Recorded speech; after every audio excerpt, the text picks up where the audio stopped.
үргэлжлүүлье. Манай нэвтрүүлэгч анх 2 зочинтой ярилцсанаа.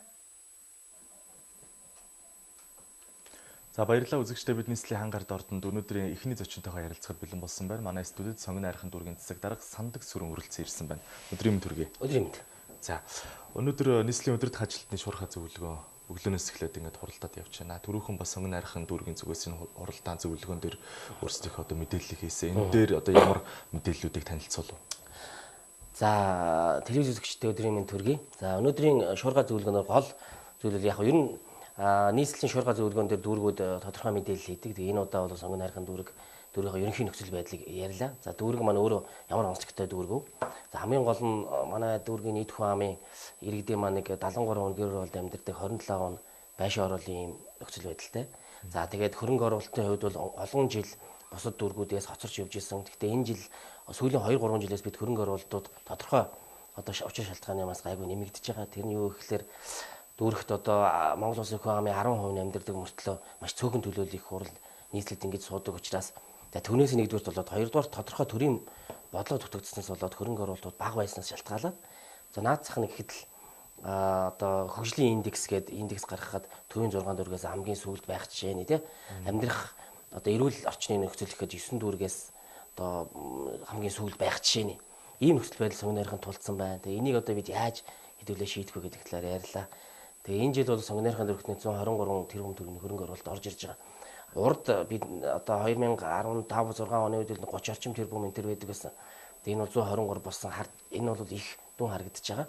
Гэхдээ бол юу гэж хэлээд хараад нөхөмийн зүйлс энэ бол тийм хөгжлийн хөрөнгө оруулалт биш. Бид хоцрогдлоо хайрлах хөрөнгө оруулалтыг л бас гэж бага нөхөж ингэж одоо багуулж ирсэн нөхчөнд авч яана гэж. Энэ дотор юу байгаа вэ гэхээр нөгөө сургуулиуд энэ жил нэг 11 сургуулийн өргөтгөл болон шинэ барилга байгаа. Тэгээ энэ нь нөгөө сургуулийн 3 ээлжээс 2 ээлж рүү шилжүүлэхэд чиглэж байгаа хөрөнгө оруулалт шүү дээ. Өнөөдөр нийтдээ 5 сургууль сонгон найрхан дүүрэгт 3 ээлжээр хичээлж байгаа. Тэгээ энэ маань он дамнаад энэ сургуулиуд маань бүгд ажилтнанд орчих бол бид бол нэг сургууль жоох хүндрэлтэй болно. Тэрийг бид ямар нэгэн байдлаар л асуудлыг шийднэ. Тэгээ ингээд нэг бүгд 2 ээлж рүү шилжиж байна. За 22 цэцэрлэгийн ажил байгаа. За 2 имлэг байгаа. Нэг имлэгнийхээ Аз хөгжлийн банкны нөгөөх нь бол энэ улсын хөрөнгө оруулалтаар явж байгаа. Сүүлийн 30-40 жил сонгон найрхан дүүрэгт имлэг яригдаагүй юм шүү дээ. Тийм. Тэгэхээр одоо энэ жил нэг имлэг байна. Иргэдэд үйлчлэх төв байна. Соёлын ордон байна. Гэх мэтийн ийм хөрөнгө оруулалтууд. Тэгээ зам байна. Гэрэлтүүлэг байна. Гэсэн ийм хөрөнгө оруулалтууд энэ дотор багтаж байгаа. Сонгон найрхан дүүрэг нийслэлийн бус дүүргүүдээс ялгаатай өөр нэг зүйл нь бол яхаарахгүй 70 гаруй хувь нь гэр орооллын оршин суугчд байгаа тийм ээ. Тэгэхээр энэ одоо 2019 онд тэгэхээр төлөвлөж байгаа төсөвт суугдсан одоо ажлуудаас та тодорхой зүйлүүд ярихгүй одоо жишээлбэл энэ хөгжлийн индексийн хувьд сонгон найрхан дүүрэг одоо сүүлийн байранд шахуу ингээд яваад байна гэдэг чинь тэгэхээр энийг арилгах үүднээс ямар ажлууд хийх гэж. Энд одоо ямар юмнууд байх вэ гэхэлэр нөгөө амьдрах орчин байна тий. За эрүүл амьдрах хэрэгтэй байх орчин. Тэр нөгөө гэрэлтүүлэгдсэн талбай, нөгөө цемтлэгдсэн талбай нişнэ. За хүүхдүүдэд нөгөө сурах орчин нэг ангийн анги дүргэлт нь хийдэг. Нэг хүүхдэд оногдож байгаа тэр нөгөө сурах одоо талбайн хэмжээ нь хийж ингээд маш олон үзүүлэлтээр энийг гаргаж байгаа. Тэгэхээр энд байгаа зүйлүүдийг бид юу гэж хэлээд байгаа гэхээр за жишээлбэл сургуулиудад зориулсан боловсролын салбарт зориулж байгаа бүтээн байгуулалт зориулж байгаа хөрөнгө оруулалтууд нэмэгдэж байгаа. Энэ индекс бид тодорхой хэмжээгээр нөлөөлнө гэж байгаа. Яг л өнөөдөр байгаа 5 сургууль 3 ээлжээр гэдэг нь тэгээ 3 ээлжээр хичээллэхдээ нэг ангид байх стандартаас бид бол 20%, 30% илүү хүүхдүүдийг нэг ангид суулгаж ээж 3 ээлжинд багтааж байгаа шүү дээ. Зарим сургууль хэрвээ энийгээ ингээд орхих юм бол шууд 4 ээлж, буюу 4 ээлж хичээлэх ямар боломж байхгүй болно гэсэн үг. Тэгэхээр энэ чиглэл рүү энийг би их найдлага тавьж байна. За цэцэрлэгийн хүүхдүүд өнөөдөр бид нэг 60 гаруй хувийн цэцэрлэгт 65% цэцэрлэгт сууж чадж байна. Энийг бид 85% болгох хэрэгтэй. Үүнд зориулсан 22 цэцэрлэгийн барилга байна. Гэхдээ он дамжиж байгаа. Одоо Монголын нөгөө цагуурийн нөхцөл байдлаас шалтгаалаад барилгын ажил нэгдүгээр тийм байна. Хоёрт биднэрт өнөөдөр би хурал танилцуулж байгаа хүндрэлтийн манд юу гэхээр зэрэг нэлээд олон ажил нь газрын асуудалтай. Газар чөлөөлөлттэй. Ийм ажлууд байна. Зураг төсөв бэлэн болоогүй ажлууд байна. Зарим талаар нь техникийн нөхцөл энэ төр авах шаардлагатай ийм ажлууд байна. Энэ ажлуудаа бид нар яаж богино хугацаанд хийж дуусгаж энэ ажилд ашиглалтанд оруулах вэ? Зарим тохиолдолд одоо боломжтой ажлуудын түлхүүр гардуулах нөхцлөөр яаж худалдаа авалтын зарлж хурдан ашиглалтанд оруулах вэ гэдэг зүйлийг л өнөөдөр ярьж байгаа.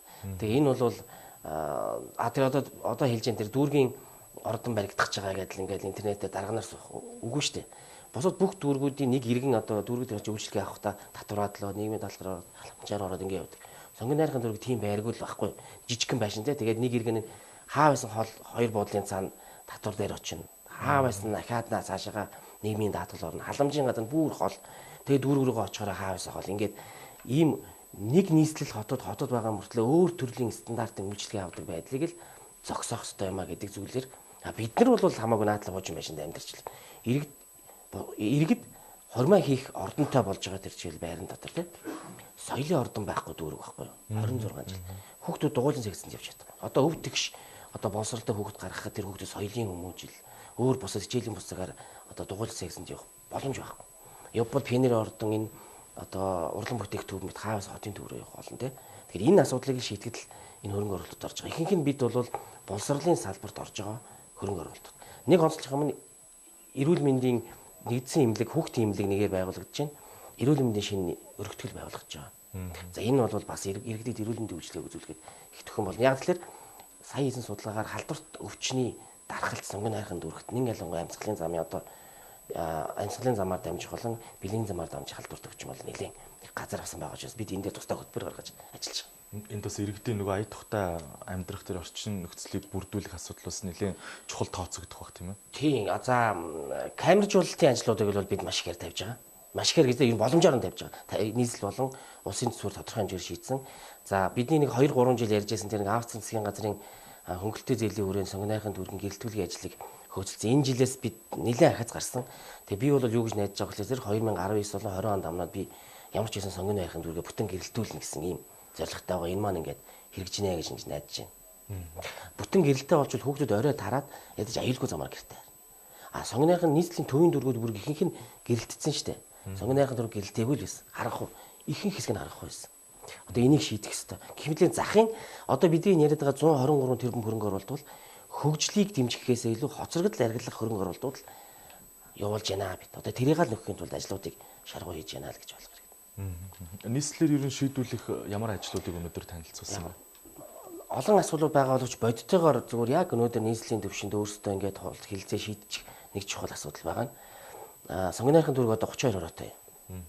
За 32 хороонд ерөнхийдөө нэг жишгээр бол нэг хороо нэг 8-аас 10 мянган хүн амьдарч байх хэвээр. Тэгжээж нэг хорооны байшин нэг 2 давхар нэг хорооны байшин тэнд нэг 10 20 нэг имлэгийн ажилтнууд тэд нар иргэдэд ингээ энгийн сайхан үйлчлэх хэвээр л да стандартын дагуу. Өнөөдөр тэгэхэд сонгон найрхан дүүргийн зарим хороод 25 мянган хүнтэй. 3 хороо нийлсэн шиг. Тэгсэн мөртлөө тэнд нөгөө л бусад дүүргийн нэг 10 мянган хүнд үйлчилдэг, 8 мянган хүнд үйлчилдэг имлэгийн баг байж байгаа. Тэг нэг 3 дахин ачаал ихтэй мөртлөө тэгэхээр тэр иргэдэд хүрж байгаа үйлчилгээ нь мэдээж тэр чинь ачаалал шалтгаалаад хэцүү болчихж байгаа. Тэгэхээр бид ямар шаардлага их юм тавьж байгаа гэхээр өнөөдөр эргэцүү хүрээндээ зохицуулаад нийслэл иргэдийн урал хуралдаж байгаад хороо нэмэх боломж байна. Нэг хорооноос нэг хүн 150 төрлийн үйлчилгээ авдаг. Дүүрэг дээр ирээд бол нэг тийм олон үйлчилгээ авдаг. Гол үйлчилгээ хороон дээр байдаг.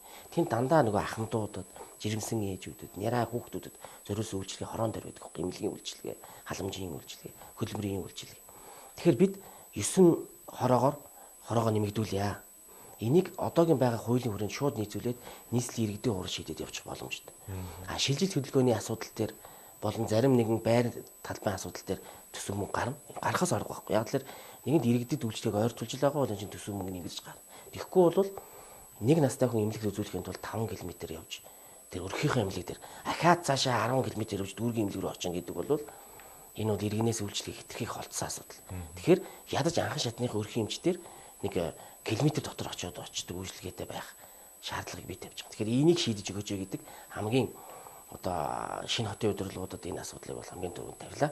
Тэг энэ бол энэ хүрээндээ бид нийслэлийн иргэдийн хурал хуралдаа шийдчих юм бүрэн боломжтой асуудал. Гэр хорооллын иргэдэг орон сууцчлууд төсөл төлбөр ерөн сонгон найрхан дүүргийн оршин суугчид иргэдэд ерөн хэрэг хүртээлтэй хүртээмжтэй байна. Ерөн сонгон найрхан дүүрэгчнэр одоо барилга орон сууц нэмэгдэж баригдаж байгаа ийм одоо ажлууд хэрэг хийгдэж байна. За дахин төлөвлөлтийн ажлууд дотор бол яг манай Баян хөшөө дэд төвийн ажил нэлээд эрчимтэй сайн явж байна. Баян хөшөө дэд төв бол шугам сүлжээнүүд бол боломжийн юмнаа татгадаад тэнд мэрэгжил сургалт үйлдвэрлэлийн төв, цэцэрлэгийн байр ингээд юмнууд баригдаж байна. Хайлуудыг чөлөөлөд одоо ингээд үе шаттайгаар ажлууд нөгөө нь явагдаж байгаа. Хамгийн одоо гэрэлтэй байгаа нь Баян хөшөө дэд төвийн ажил овоо одоо 2018-19 онд амнаад айтайхан төвшөнд явсан. За 22 дугаар хорон дээр бид дулааны шугам сүлжээ татсан байгаа. Татсан. нэг зарим хэсэг рүү тэнд бол бас дэд бүтцийн ийм чиглэлийн ажлууд явагдах боломжтой байгаа. За 5 дугаар хороо баян өшөө хэсгийн ажлууд дээр бол тал бүрээс санаа тавьж байгаа боловч анханасаа явуулахдаа төлөвлөгөө хэтэрхий одоо хурдвчилсан тийм байдлаар хийдсэн байсан 16 онд хүндэрсэн орж ирсэн асуудал учраас одоо тэр хүндрэл бол ярилаагүй хэвээр байна. За 5 шар буюу одоо хуучирсан байшингуудыг бид нэр дахин төлөлтөнд оруулахаар нийслэлийн төвшөнд олон компаниудад санал тавьж байгаа боловч одоогоор сонгон найрхан дүүргийн хэмжээнд 5 шарын барилга маань тийм байшин бариулах хэмжээний юг одоо компаниуд сонирхлыг татахгүй байна л да. Гэхдээ бид энийг аль болохоор одоо компаниудад одоо тэр газрын давуу тал зөв байршлыг танилцуулж үүнийг тэр дахин төлөвлөлтөөр оруулах юм сонирхол бол байна. Гэхдээ өнөөдрийн төвшөнд бол тэр дээр том агцтай миний одоо санаанд хүртэл тийм юм бол гарсан юм алга байна. Хөгжлийн төлөвлөгөө ер нь хэдэн жилээр зарлаг одоо ер нь бол тийм ер нь бол одоо 4 жилээр дүүргийн засаг даргын мөрийн хөтөлбөр гараад тэгээд тэр хүрээнд хөгжлийн бодлого төлөвлөлтийн одоо хуулийн дагуу бол тэр хөтөлбөр гаргахад нөхцөлчилсөн нөхцөл бий болоо тэрийг хэрэгжүүлэх жил болгон яаж хэрэгжүүлэх үгүй ингээд энэ хуулийн дагуу ер нь явж байгаа. Тэгээд гол ерөнхийдөө 4 жилийн хугацаанд баримтлах бичиг баримтвал дүүргийн засаг даргаас 4 жилийн хугацаанд хэрэгжүүлэх мөрийн хөтөлбөр байдаг. Намаас төвшүүлсэн мөрийн хөтөлбөр байдаг. Энийг л бид хэрэгжүүлэх юм учиртай. Өмнө хоёлаа бас эсэлтийн ерөнхий шалгалтын оноог дэвшлүүлэх ап нэртэй боловсролын хөтөлбөрийн тухай ярьж ирсэн. Тэр хөтөлбөр ер нь одоо ямар шатндаа явж байна? Бидний хувьд нэг юм бодлогын өөрчлөлт ярьсан юм. Дүүргийн хувьд дандаа аж ахуйн ажил гэж ерөнхийдөө иргэд гардаг. Ер нь нийтээр тэгж боддог. Засаг дарга бол аж ахуйн ажил хийх хэрэгтэй. Гэтэл тэр сонгон найрхан дүүрэг гэж нэгэн асуудалтай ийм 300 мянган хүний өмнө тулгамдсан байгаа асуудлыг л яаж шийдэх вэ гэдэг бодлого боловсруулах засаг дарга. Тэр төрийн хөрөнгийг зөв зохистой зарцуулах энэ төр бол ажлын алба бүтэн ажиллаж байгаа. Тэр худалдан авалтыг хийх, тэр байшин бариулахад бол нөхөр засаг дарга очоод тэрийг бариулах шаардлага байхгүй. Тэр чинь хуулигаа дагуу явах хэрэгтэй. Урд жилүүдэд ямар асуудал байсан гэхээр бид айлуудад гэрэл зам тавьж бол хашааг нь бодгаал зарим хашааг оруулж мод тарьж өгөх мэт ийм ажлууд хүртэл хийжсэн шүү дээ. 26 жил. Гэтэл эцсийн эц тэр орчныг тэр газар тэр нэг 700 м квадрат газар бол хэний өмч өгөл иргэний өмч. Иргэн тэрийг гоё болгох хэрэгтэй. Яг үнэндээ гэр хорооллыг ингээд бид тэр дороонос гэдэг дээрээс нь харуул улаан шороо байгаа шүү дээ. Гэр хорооллын айл болгон модтой байвал тэр хачин гоё харагдах нөхцөл бий. Тийм чадвартай иргэдийн тог нэмэх нь чухал юм байна гэж. Тэгээ үүний суурь нь боловсрал. Тэгээ эрүүл мэнд хоёр. Тэгээ ийм учраас дүүрэг одоо урдны хэдэн жилиг харах юм бол бүр зарим жил өөрийн орон нутгийн хөрөнгөөр ямар ч мөнгө байхгүй, ямар ч хөрөнгө оруулалт хийхгүй үеч байдаг байсан. Тэгээ бид нар энэ жил орж ирсэн мөнгөнөөсөө хашаа будах мөнгөнөөсөө салгаж аваад энэ саяны дээр ап хөтөлбөрлөө боловсрал иргэдийнхаа тэр нэг халдвар төвчөндөө тэмцэх чиглэл рүү мөнгө зарж байгаа. Ийм зарсан жишээ бол урд үр нь байхгүй. Тэгээ энэ ямар санаа байна вэ гэхээр хөтөлбөр хэрэгжээд хүүхдүүд аятайхан боловсрол эзэмшээд аятайхан сургуульд ороод орлоготой болоод амьдрал өөрчлөгдөн. Энэ 2 3 тэр болтол магадгүй сандаг сүрийн байх хамаагүй. Гэхдээ тэр өрхийн амьдрал ирээдүйд одоо сайжрах ёстой байхгүй. Тэр нэг хашаа бодвол 5 жилийн ажил шүү дээ. Тэгэл алга болж байна. Тэгэхээр ийм чиглэлж байсан манай ап хөтөлбөр эрчтэй явж байгаа эцэг эхчүүд бүгд дэмжиж байгаа. Санд сургууль болон дүүргийн багш нар захирлуудаар маш идэвхтэй дэмжиж байгаа. Тэгээ би бол энд их өөдрөг одоо хүлээлттэй байна. Гэхдээ энэ бол урдны бидний хийжээс ажлуудаас өөр ажил. Тэгэхээр би үр дүнг одоо энэ 6 сард харах болов гэж их найдаж байна. Тийм. Тэгээд олон хүний хүч хөдөлмөр орж байгаа. Хүүхдүүд маань ч хичээж байгаа. За баярлалаа тань. За баярлалаа. Үзэгчтэй нийслэлийн хангард ордонд би өнөөдрийн хамгийн ихний зочинтой ярилцлаа. Сонгон найрхан дүүргийн засаг дарга сандаг сүрэнтэй 2019 он сонгон найрхан дүүргийн хийж хэрэгжүүлэх гэж байгаа ажлуудын талаар мэдээлэл авлаа. Ингээд үргэлжлүүлээд 1-р